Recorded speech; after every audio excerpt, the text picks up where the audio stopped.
Welcome back to committee. Next up will be Karen, if you're ready. Thank you. Please identify yourself and proceed. Okay. Good morning, everybody. It looks like I'm speaking to a small room here, but I am Karen Bastine, and I am the chair of the Council for Equitable Youth Justice. You all had Judge Davenport and me in front of your committee earlier this session to describe what our role is with respect to juvenile justice reform. So just a quick reminder for the record, the Council for Equitable Youth Justice is established through the Federal Juvenile Justice and Delinquency Prevention Act, which just turned 50 last year. And the Council for Equitable Youth Justice is Vermont's state advisory group, which is one of the many requirements of the federal act. And we are comprised of volunteers, but are staffed by the Department for Children and Families, which is where the Title II grant monies from the Department of Justice flow through. So that's who I am, and thanks for having us be a part of this conversation.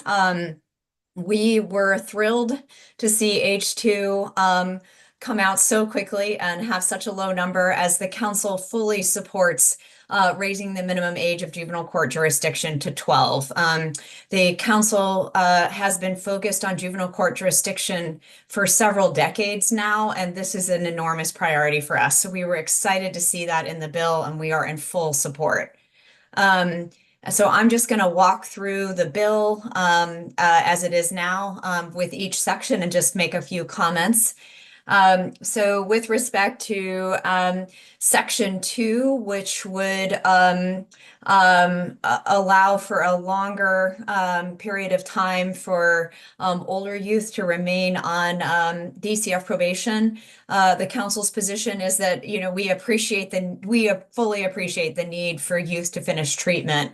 However, it'll be important to note that this will mean that youth are in the system longer. As we've talked about for many years now with respect to appropriate and evidence-based services for youth who are engaging in the juvenile justice system, it's always important to attend to dosing, meaning that youth's risks and needs define the length of time and the level of care that they receive. And so it's just important to point out that there can be negative consequences when youth remain in the system longer than necessary. So that's the only caution that we wanted to put out there, but otherwise we're in support. This is something that you see in other states as well. And it's critical that that youth have a chance to finish their treatment before exiting care.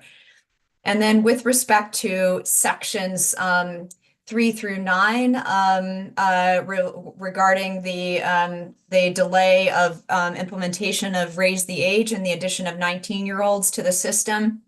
As I mentioned, juvenile court jurisdiction / raising the age has been a priority for the council for decades.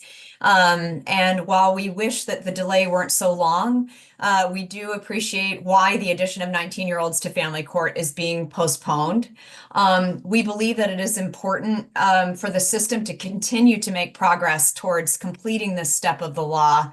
And we believe that the reporting structure currently in place has been a helpful way for all of us who are, watching this to be able to monitor the changes that are being made in the system. So as such, we believe that DCF should continue to report on their progress towards this goal.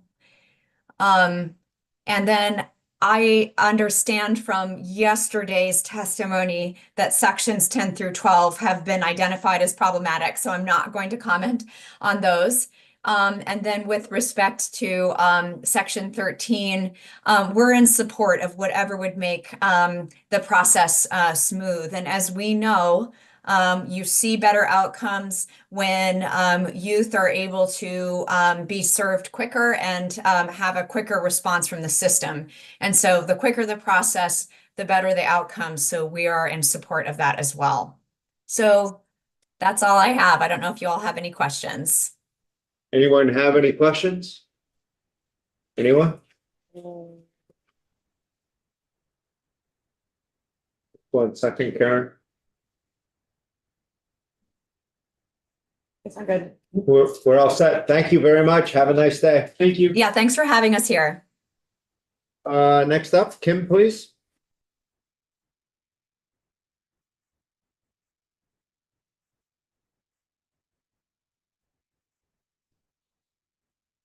Good morning, everyone. Good morning, ma'am. Good to see you.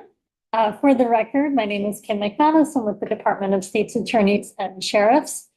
Thank you for having us in to discuss your revised draft. Watching testimony from yesterday, it seemed like it would be easiest just to go section by section. I did hear the chair say something as I walked in, or as when Judge Zone was testifying, essentially that like, what was it, that there's one of the matters has been taken off for consideration, and I'm not sure which one that is. So before I talk in a very long-winded way, if you could tell me that section. Yeah. That was the section that Karen Expedited. talking about. 10 to 12. Yeah, it's 10 through 12, basically. Okay, Right. so I will touch on that, but just talking about like, as you move forward, some things to think about. Yeah, I think it would be great to hear from Okay. the state's attorney's perspective. If you have ideas, we know that this is being talked about by a committee that was asked by the body to figure this out. But certainly hearing your. Great, okay, I just didn't want to touch on something if already you're like, that's off, we don't want, yeah, and you'd be like, move along. Okay, so section by section,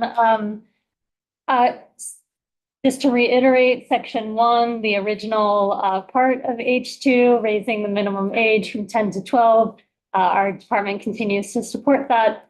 We have no issue on that as we had testified previously. Section 2, the extension of jurisdiction on the upper end of the spectrum. We absolutely appreciate that concept of having more time to work with this older subset of juveniles. We would echo BCF's concern that the extension of age benefits children who are engaging with the system, but not necessarily addressing those who are failing to engage. Like those problems would just spin for another year. So we have no issue with the age extending, but we don't think it resolves any of the issues we raised as far as it gives more time before someone ages out, but it doesn't address how someone would potentially age out. So we're not for or against it. We're neutral. Section 3 through 9, everything addressing raise the age, pushing that back to 2027. We really appreciate that. Our department's position remains that we think phase 2 should be repealed. We understand that's not an option right now, and that's fine. So we really appreciate you acknowledging the problems that exist currently and that those need to be figured out before adding 19-year-olds. And so pushing it out 2.5 years to July 2027. Again, our first choice would be repeal, but if we can't have that, we definitely support pushing it out to 2027. I'm sure I have a question. Yes, sir. Kim, so the thing that I'm curious about is if we could, I know none of us have a crystal ball, but if raise the age is implemented on April 1st, as intended, how do you imagine that playing out in the system?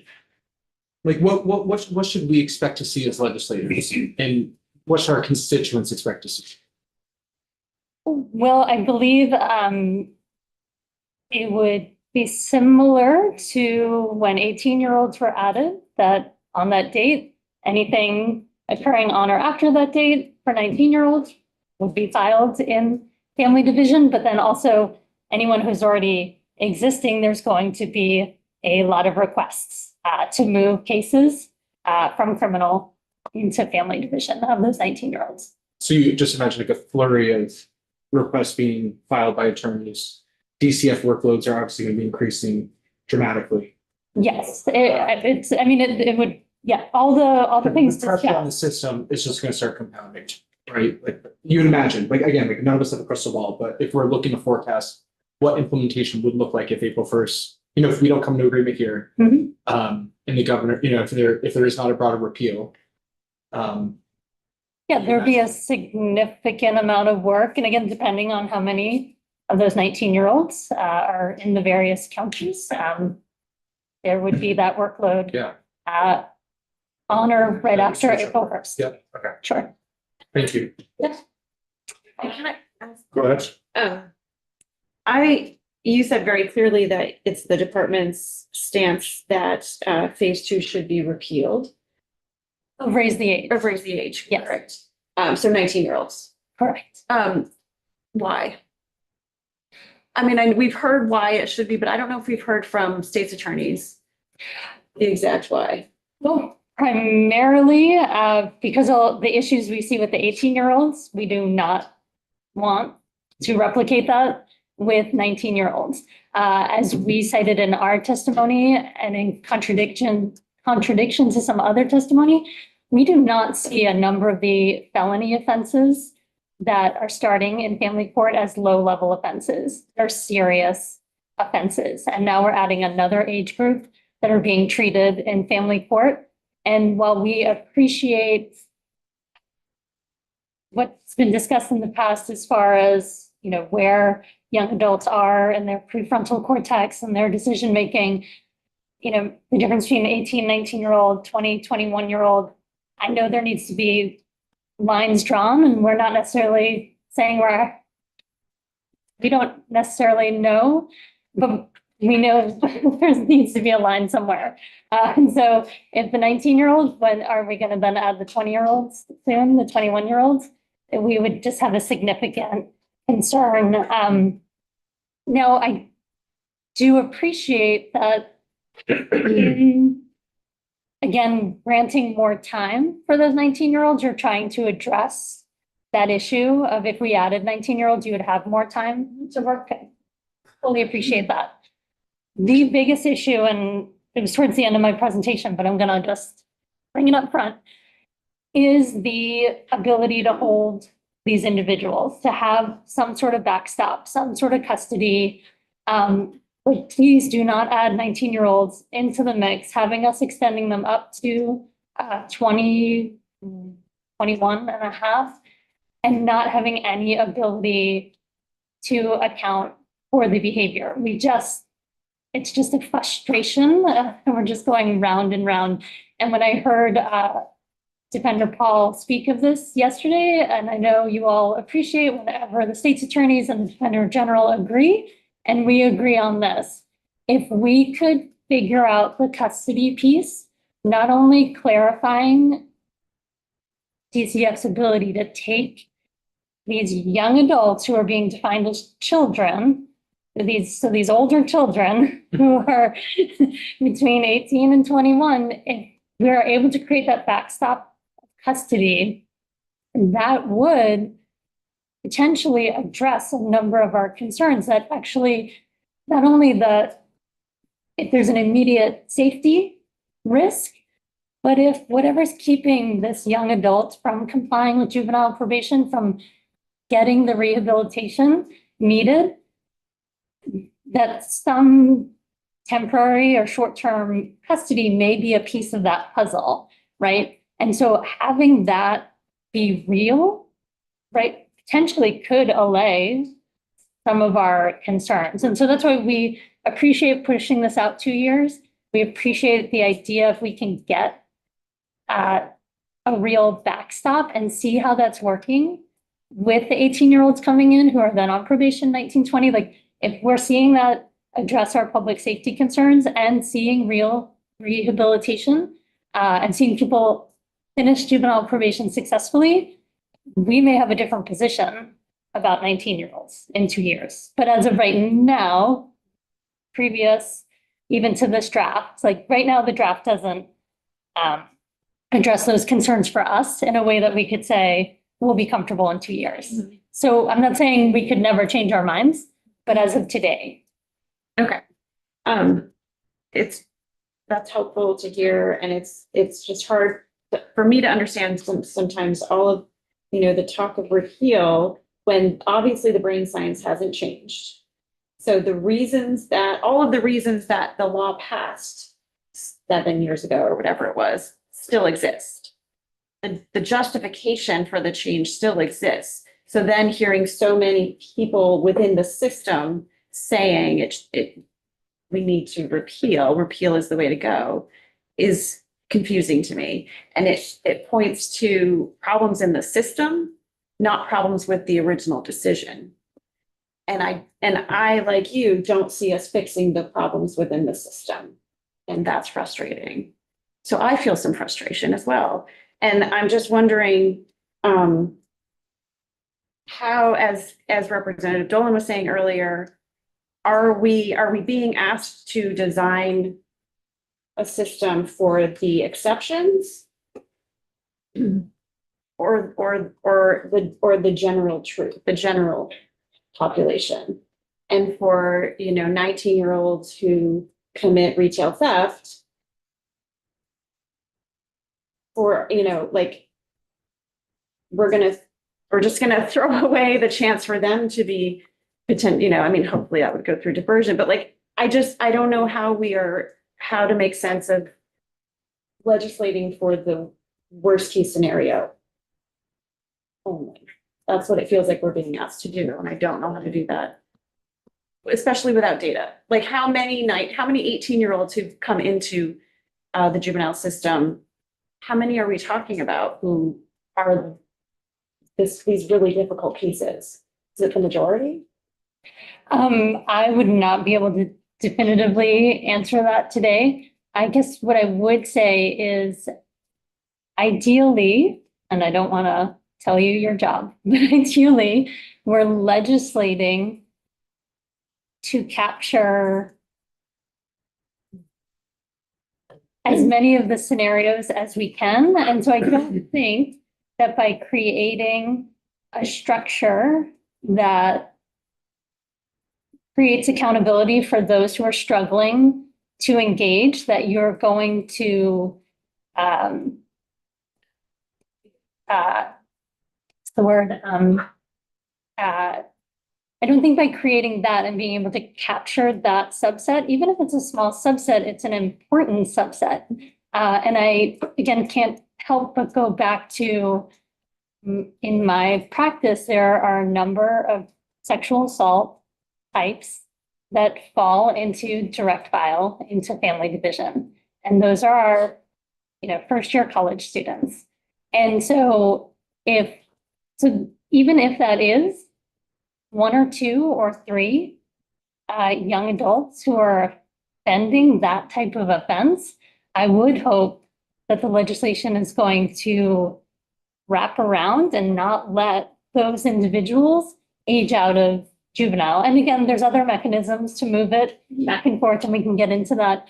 But I don't think by doing that, you're going to over legislate the retail theft. I think there's ways, and even in this draft, right, when considering that transfer, the judge is not only looking at the probation violation, but is looking at the underlying offense, right? So that retail theft, even if they're struggling and, they're not necessarily going to be. No, but they're in the criminal system then, and they're. Well, no, because the judge would have to transfer them. So I'm saying, if you write it, if you're considering, if the underlying offense is always a consideration, and then whatever the probation violations are, that's going to prevent sort of that over action, over penalizing, over criminalizing those offenses, because that's always going to be a factor, right? Judge is going to look very differently at a young adult who has multiple retail thefts and is not going to counseling or not signing up for work versus a young adult who it's a sexual assault through, roofing someone. That falls in, that's not part of the big 11+3, and then is not going to their sex offender treatment, right? That's very different consideration. So how that's worded, right, is going to level that out and not create a larger, Yeah. so Yeah, and I just want to say about the sexual assault and, that keeps getting used as an example. And I think it's important to remember that the criminal statutes don't handle sexual assault all that well necessarily, and that victims often feel less inclined to participate in a criminal process and are going to feel less of a sense of justice at the end of that process and are often re-victimized. And that may not be true in a probation or restorative process. Just to put that out there, especially because that is a frequently used example. and I don't mean to overuse it, but as an intimate partner violence prosecutor, I can just tell you firsthand, telling a teenager or young adult who's been a victim of a sexual assault by someone near their age, and then telling them that it's going to juvenile court. That's general. I've never met anyone who isn't wildly offended by that. So I fully appreciate that there's often, I shouldn't say no, often the outcomes are difficult no matter what. But I can absolutely tell you that I've sat across from many individuals who cannot believe that this would not be in criminal court, or that it would take multiple hoops to get there. So, sorry. Follow up on that. So I appreciate Rep. Arson's point of that piece of, there's no guarantee that if it was in criminal court that there would be accountability or follow-up. So I just want to put that out there. Like, we're talking about that there isn't the accountability in the juvenile system, but there's also not the guarantee in the criminal system. No guarantees, absolutely. And then the other thing that I'm hearing is with the sexual assault or domestic violence pieces, the concern that there's not the opportunity to transfer. And we were hearing a testimony earlier that that's a really important tool, is being able to transfer. So you have a case in front of you and you can be like, this seems high risk. We want to have it go to criminal court.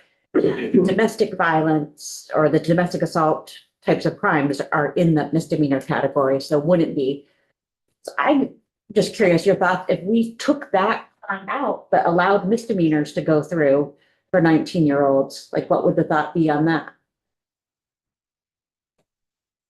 I mean, it'd be interesting. I wouldn't on the fly want, I can't speak to the department on whether that would change their phase 2 position. I think we would very much appreciate looking at the crimes that do start in family court for 18-year-olds. And then if we moved on to 19-year-olds, if part of that addition of 19-year-olds was doing another analysis of, whether there's a bifurcation of which goes where, depending on the crime type. I mean, we would be interested in that conversation. Because I just think that gets to the piece that Rev. Arsenault was talking about, of creating a system for those exceptions versus, there's this group of folks who are committing misdemeanors, maybe aren't these sexual assault, violent crimes, but can we have a path for them? And so just as we're talking about it, just seeing that maybe that's an opportunity that we want to explore. I think that's definitely an area where there could be some real movement. I have a quick one. And you might be getting to this, so if you're going to get to it in your testimony, feel free to just say, we're going to get there. Yesterday, so it's related but separate consideration. Yesterday, DCF testified on the conditional guilty plea to move from criminal to youthful offender status. I don't know if you're going to touch on that, but I'm just curious about your and the department's thoughts on that.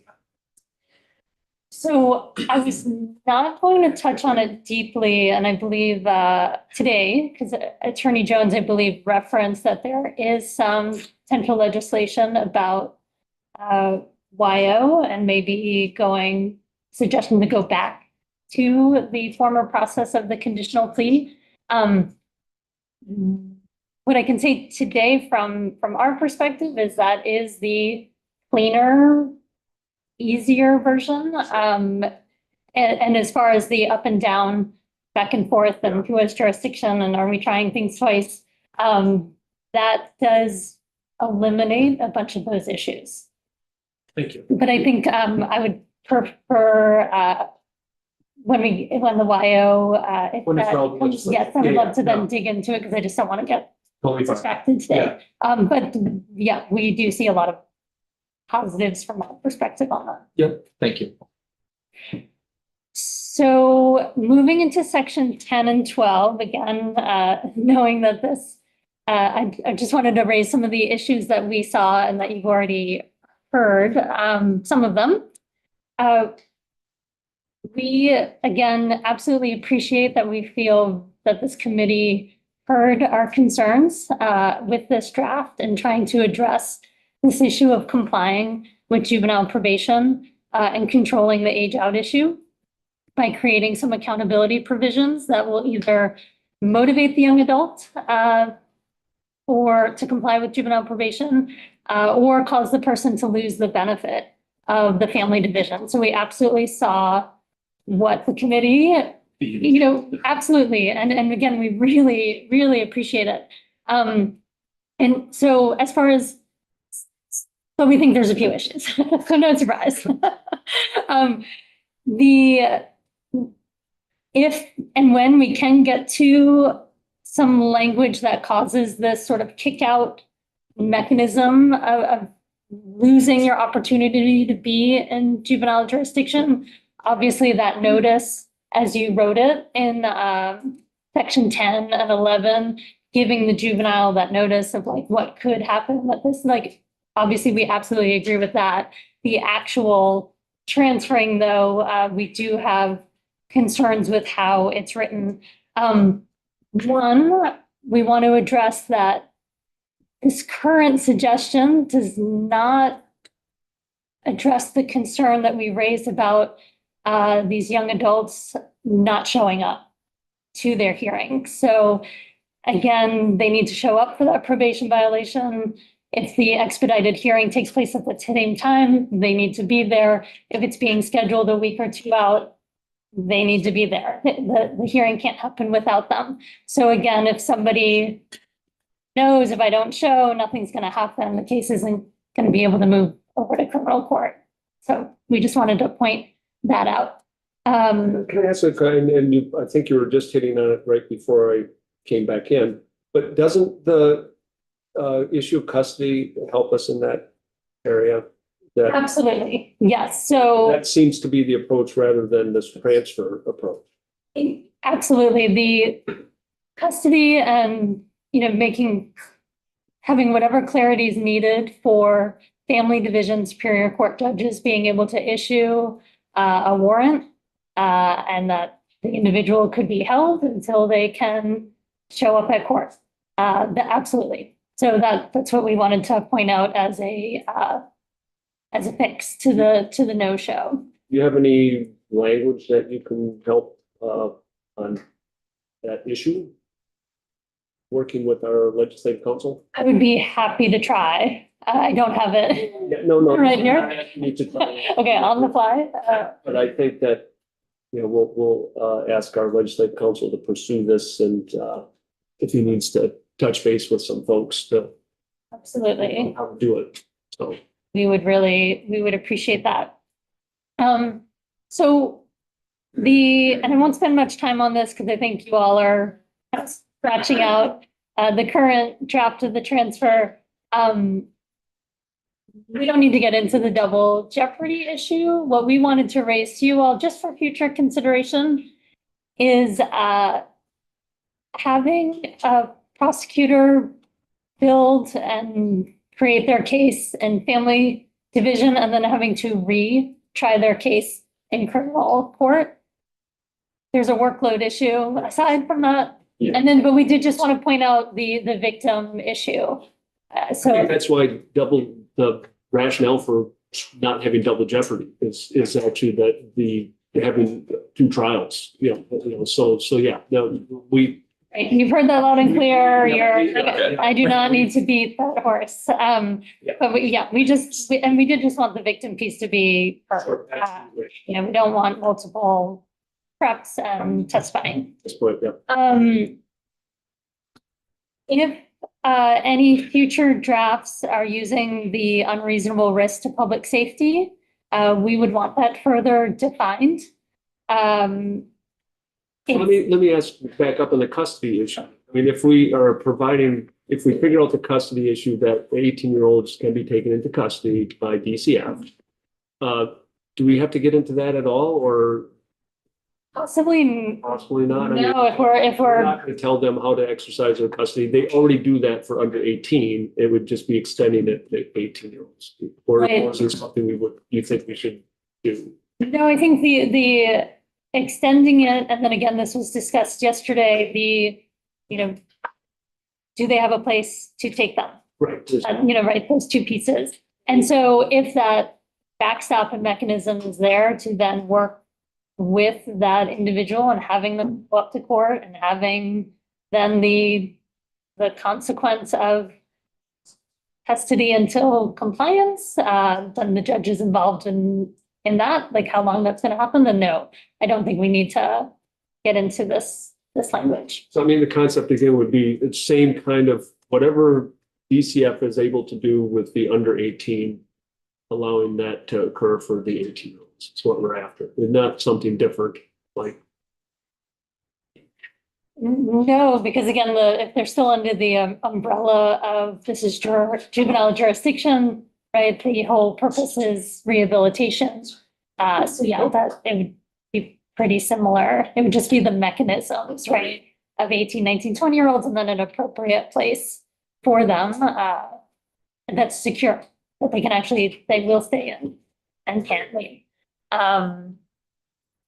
No, but to your point, if that's all being scratched out, then a lot of my other comments are irrelevant. Always the nice part about being last.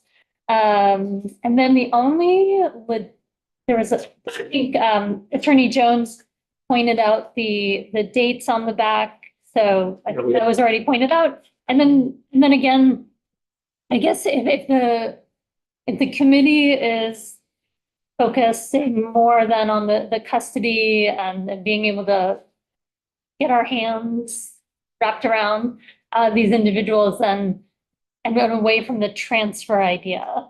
If any sort of transferring idea percolates again, we would just ask that the effective date, currently those sections were under that 2027. We would just ask that those move forward, because again, to work with our current population, see how that worked. Yeah. Before the 19-year-olds came in at 2027. Perfect. But it sounds like you're moving away.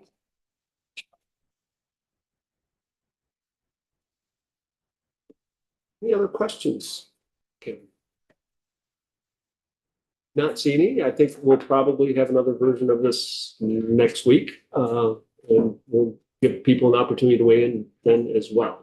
Wonderful. Thank you. Thank you for your time. Thank you. Thank you. Mention to Nate, I'm not gonna be around next week. Before you go, I think Coach has a question. Oh, sorry. No, that's right. Just a quick question. We get a general consensus or thought from the state's attorneys, and I know how unequal or even they can be from time to time.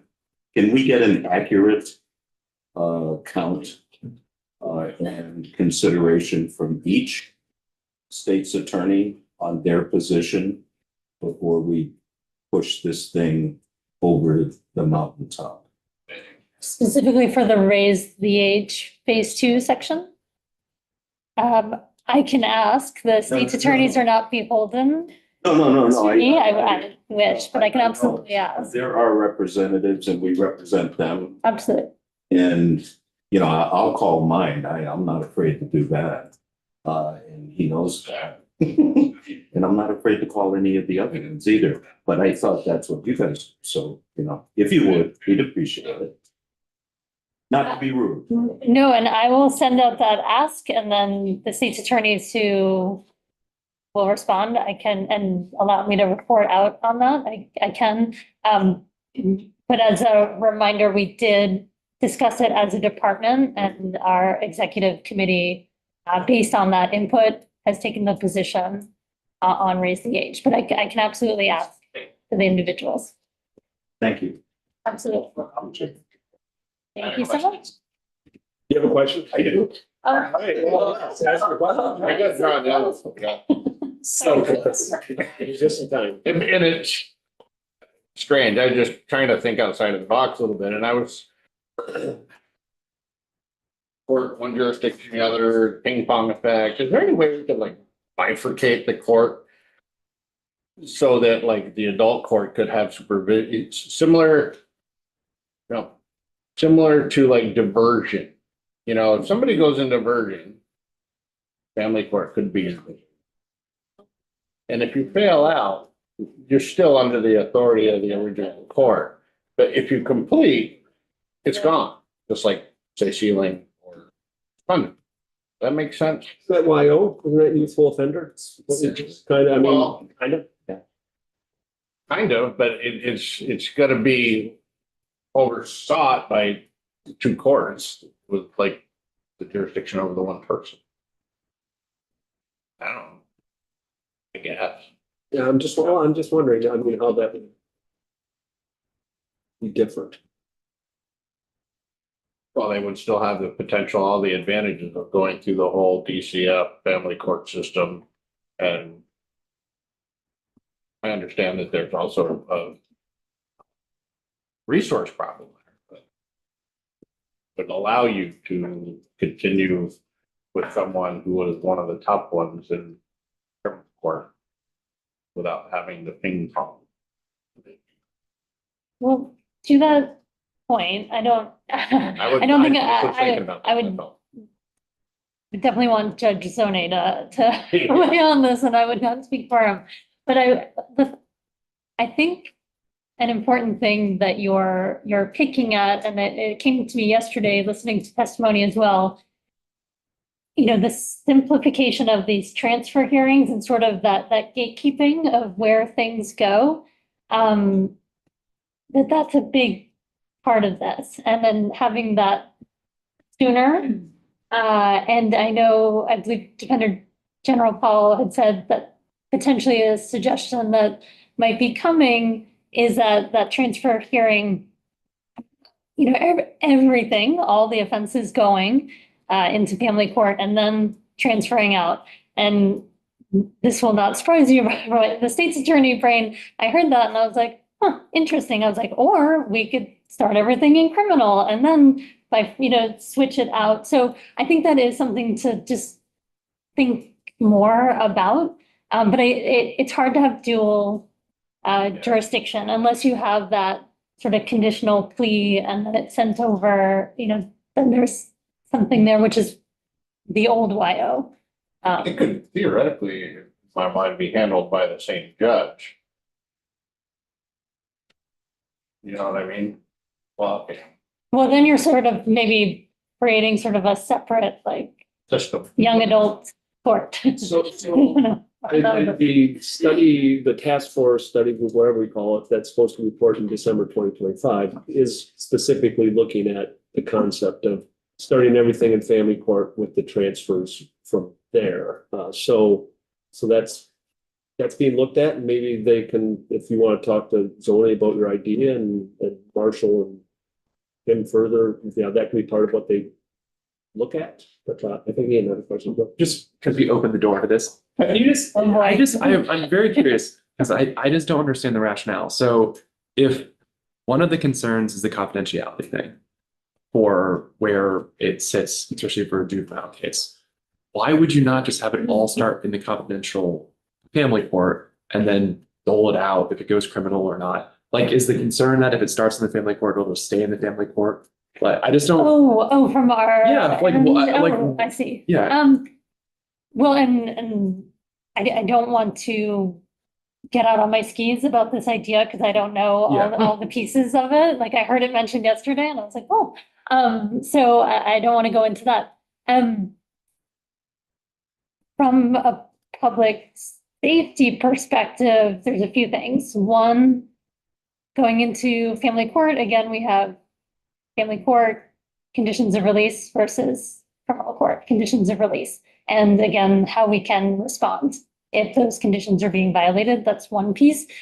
The confidentiality piece for family court, that means folks cannot know that so-and-so has been charged with X. And it might be important for the public to know that 19-year-old, 18-year-old Joe Jones has been charged with this very serious offense and is maybe on conditions of release and living next door to you. You might want to know that, depending on the offense, not all offenses, right? But certain offenses, it might be very important. And again, if there's no sort of custody piece, Yeah, there are many of those offenses where you may not want that person in the public. Potentially, there's Yeah. a lot of, those are high barriers, but if all cases, or including the big 11 yeah, plus 3 are starting in family, I mean, it's depending on when that transfer hearing's happening, like there's so many. yeah, there's a lot pieces to it there that we don't. Of like, if we're talking a day, the day it's filed, Yeah. that's different from 3 months later, Yeah. right? Yeah, that's very helpful. Thank you. I have another question too. Sorry. All right. Well, we have I'm here. nothing else until 1 o'clock, so may as well take it. Yeah, I would have, Did you know? No, Ben? he's gonna be down in GovOps to, for an amendment to H4. That is there in a minute. Yeah, so I was asking, so when the decision to transfer a non-big 14 case from family court to criminal court. So do state's attorneys, how does the risk and needs assessment weigh into that? Is that something that's looked at to say, yeah, this case should be transferred to criminal court, this is high risk, high needs, or whatever, or how does that work into that? Because I'd asked, I don't know if you were here when I was asking the question about, is that a trigger point that if they were high risk, high needs, that we automatically send it to a hearing? But is that something that It's a factor, it's like all the pieces of information, it's a factor depending on what, if it does say medium or high risk, that's alerting us. And then we're looking further, why? Why, is it multiple interactions with the police? Is it multiple similar situations? Like what's going on here, to create that high risk? Or the opposite, it's low risk, but, and I wish I had one in front of me, because I remember when I would scan through them, don't quote me on this, even though it's on the record, but I remember there was something. You're like, is that possible? But there was something to the effect of, and maybe Attorney Jones can correct me, because he looked at plenty of these as well. But on the assessment, sometimes the assessment wouldn't capture that we had 3 other juvenile petitions for this individual, right? Like that might not cross yet, depending on where, if they've been adjudicated, then that would be there. But I believe I knew there was 2 investigations pending, all right? That there's like maybe 3 different allegations of similar behavior. I only have 1 case before me. The Yazzie wouldn't know that I have 2 others appropriately, but so they may score low on here, but in my mind, I'm like, oh, I need more, I need that other information as well. So it's a tool, it's a factor, and it goes into the whole mix of the consideration. anything else? All right, I don't see anything else. We were gonna have, thank you very much. Before we come up It'd be with. pretty fast, but But Ben was going to go over 105 and do a walkthrough, but since he's be elsewhere.